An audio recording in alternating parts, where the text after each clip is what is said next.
Hi everyone, Steve Crosby here. Welcome to this episode of Monday Morning Musings, in which we are talking about zeal, or zeal of the Lord. I know many people who often say how zealous they are, and they view zeal as like a spiritual virtue. And if you're not like them in intensity and energy, that you're somehow a second class Christian, or you're backslidden, or you just need to be on fire for God like I am.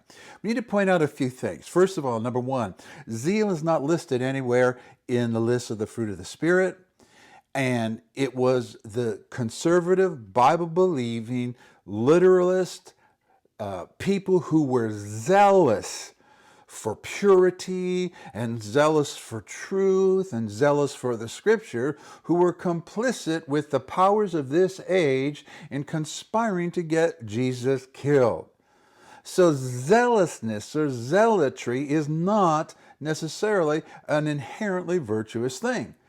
We know that one of the groups that were roaming around in first century Judea or Galilee were the zelotes, the zealots, those that were full of energy. I believe even one of Simon the Zealot was one of the 12.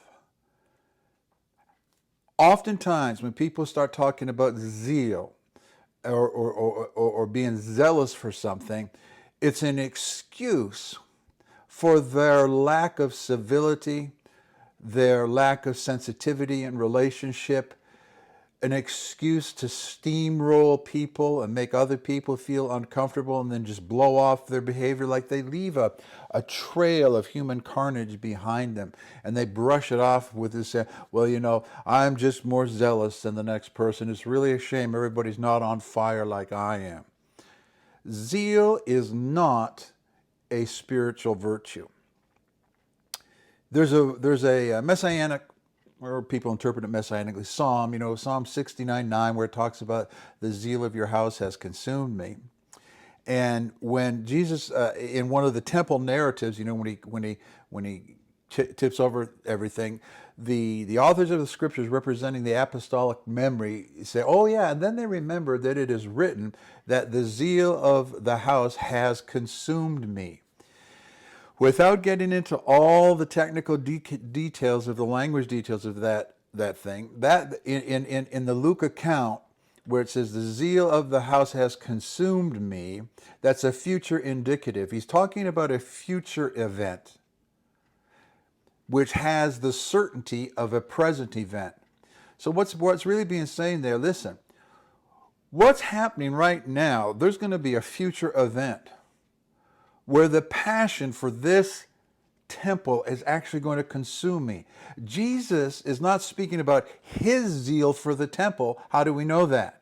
We know that because at the end of the passage he says, I'm not talking about this building. Oh, he is talking about his body. Tear down this body and in 3 days I will raise it up again. You got to read the whole context of a passage. So we know that in that passage he's not talking about the Jewish temple or the building. And because it's a future tense, it's pointing ahead to Calvary.